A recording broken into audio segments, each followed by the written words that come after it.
umuryango w'abamisiyoneri b'Afrika ku isi. C'est le discours du supérieur général des missionnaires d'Afrique. Bienvenue.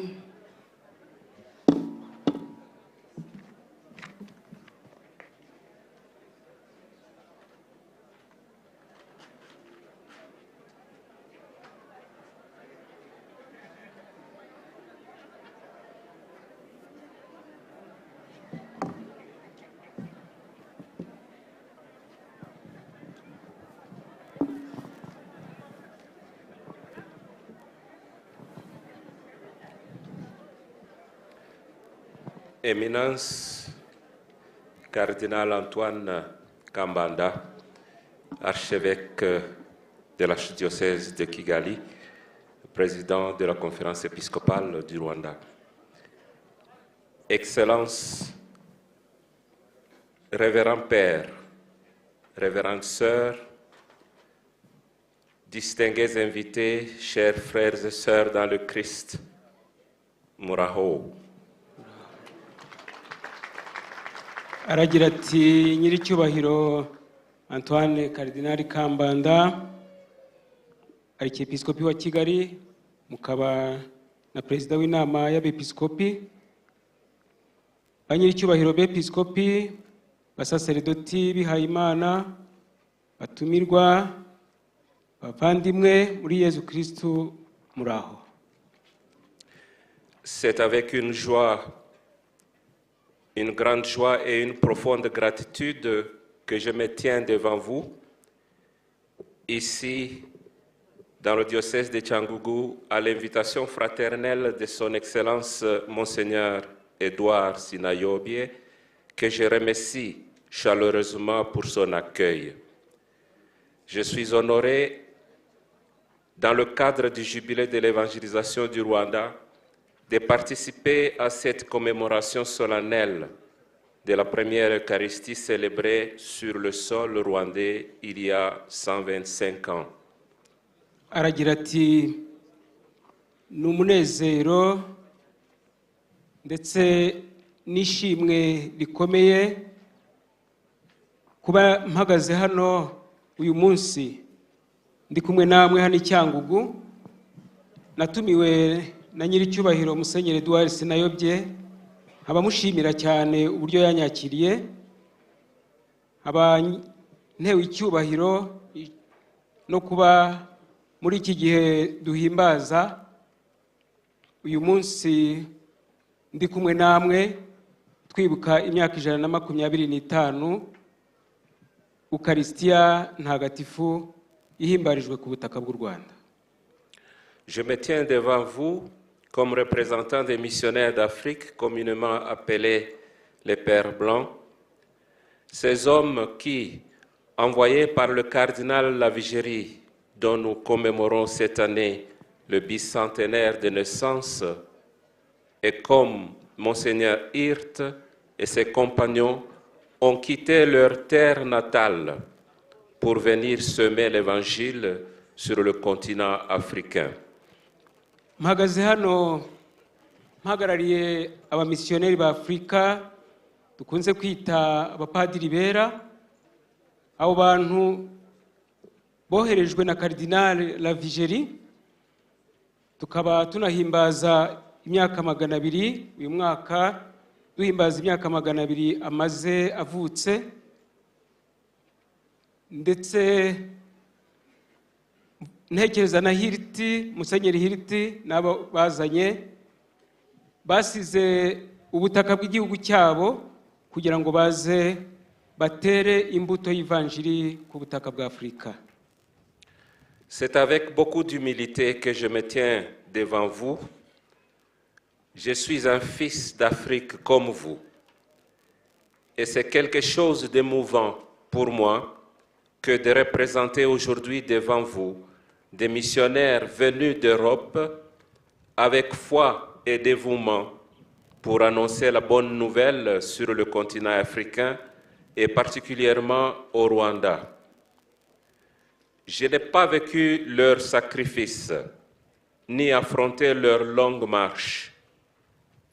Et pourtant, me voici humble héritier de leur œuvre, gardien de leur mémoire pour l'instant et témoin du fruit que leur témoignage d'amour a porté. aragira ati mu bwiyoroshye mpagaze imbere yanyu ndi umwana wa Afurika kimwe namwe, bikaba ari ibintu binteye amarangamutima akomeye kuba mpagaze mu mwanya w'abamisiyoneri bavuye i Burayi mu kwemera mu bwitange baje kwigisha ivanjiri inkuru nziza muri Afurika, ariko ku buryo bw'umwihariko hano mu Rwanda ntabwo nagize hamwe nabo ibikorwa by'ubwitange icyo gihe, nta nubwo nafatanyije nabo ingendo ndende bakoze, nyamara dore ninjye ubaye umugenerwa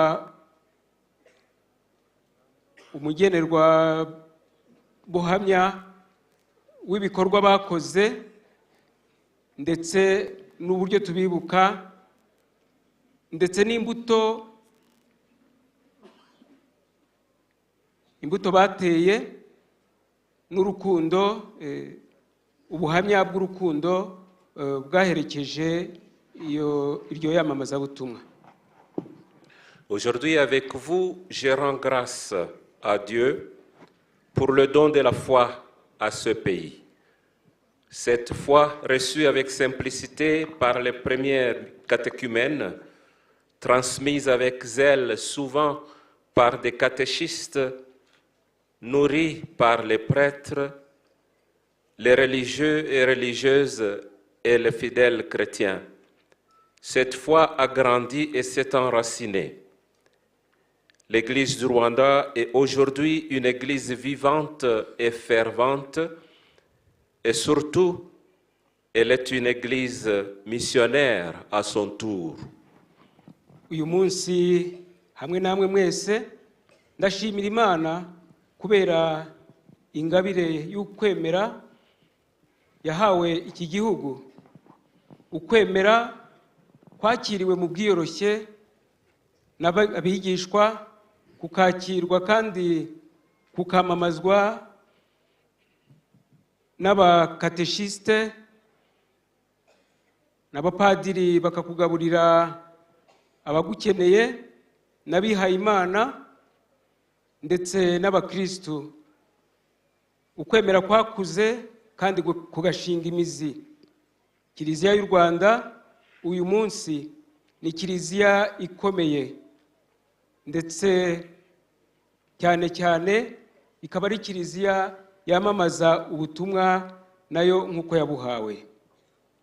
C'est pour moi l'occasion de dire merci à nos évêques et à vous tous. Merci à ce pays pour les nombreux fils et filles qu'il a donnés à la mission universelle de l'Église.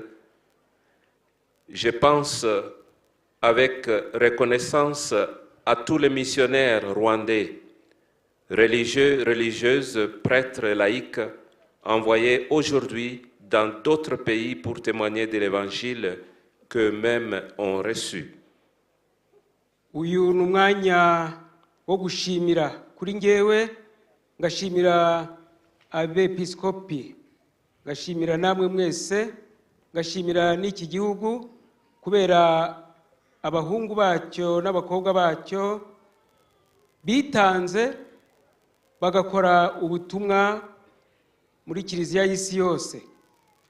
Ndatekereza kandi ngashimira abamisiyoneri b'Abanyarwanda, abihaye Imana, abapadiri, abarayiki boherejwe mu bindi bihugu kugira ngo batange ubuhamya bw'ivanjiri nabo ubwabo bahawe. Je suis personnellement témoin de cette vitalité missionnaire. Aujourd'hui, 21 missionnaires d'Afrique rwandais, donc Père Blanc, sont en mission dans différents pays en Afrique. Il continue ce que d'autres ont commencé ici il y a 125 ans. Et il y en a bien d'autres encore, des Rwandais, membres d'autres instituts missionnaires dispersés sur divers continents. Ngewe ubwanjye mfite ubuhamya bw'iryo shyaka ryo kwamamaza ubutumwa kubera ko mbona aba missionnaires d'Afrique, aba Père Blanc bakomoka mu Rwanda bagera kuri 21 bari mu butumwa mu bihugu binyuranye bya Afurika ndetse bakaba bamamaza ibyo twakiriye dore hashize imyaka 125 hakaba n'abandi benshi baturutse mu miryango yindi y'abihaye Imana dusanga hirya no hino ku migabane. Merci, chers pères évêques, merci aux familles rwandaises, merci au peuple de Dieu au Rwanda pour vos enfants que vous offrez à l'Église universelle. Ils sont la preuve vivante que la mission reçue a porté du fruit et qu'elle continue de se transmettre. Ndabashimiye bepiskopi, ndabashimiye mwebwe mugize imiryango y'Abanyarwanda, ndashimira umuryango w'Imana uri hano mu Rwanda kubera abana banyu mwahaye kiliziya y'isi yose bakaba bagaragaza uko kwemera, bakaba bagaragaza ubwo butumwa bufite imbaraga bwakiriwe kandi bwabyaye imbuto kandi bukomeje gusakara hirya no hino. Je ne saurais terminer sans évoquer en ce jour de mémoire les premiers missionnaires arrivés ici avec foi et persévérance, comme le racontent les lettres et récits de Monseigneur Hirt. Leur audace, leur simplicité, leur amour du Christ et du peuple rwandais restent une source d'inspiration pour nous tous. Sinarangiza ntagarutse kuri uyu munsi twibuka, ntagarutse kuri abo bamisiyoneri ba mbere bageze hano mu kwemera, mu bwitange, mu budacogora nk'uko bigaragazwa n'amabaruwa ndetse n'inyandiko za Musenyeri Hirt.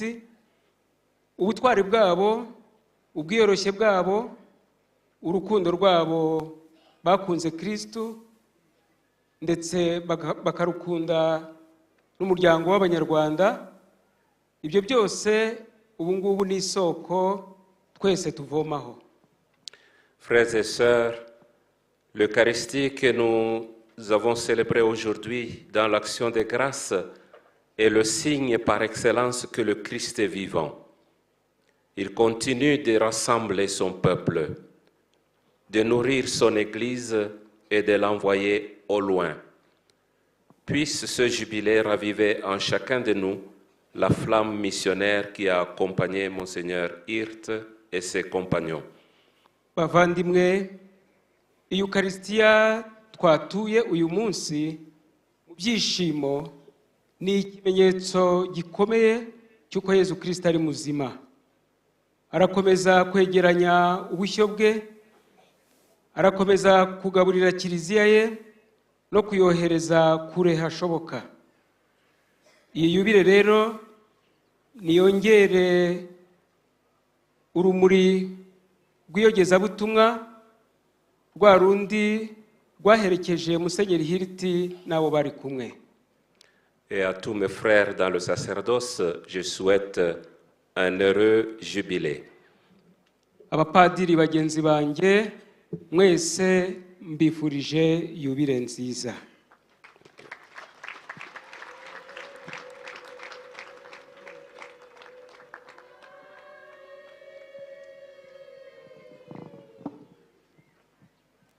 Murakoze cyane, twamwongera amashyi n'impundu ku ijambo ryiza tugejejeho. Munyemerere twakire umuvugo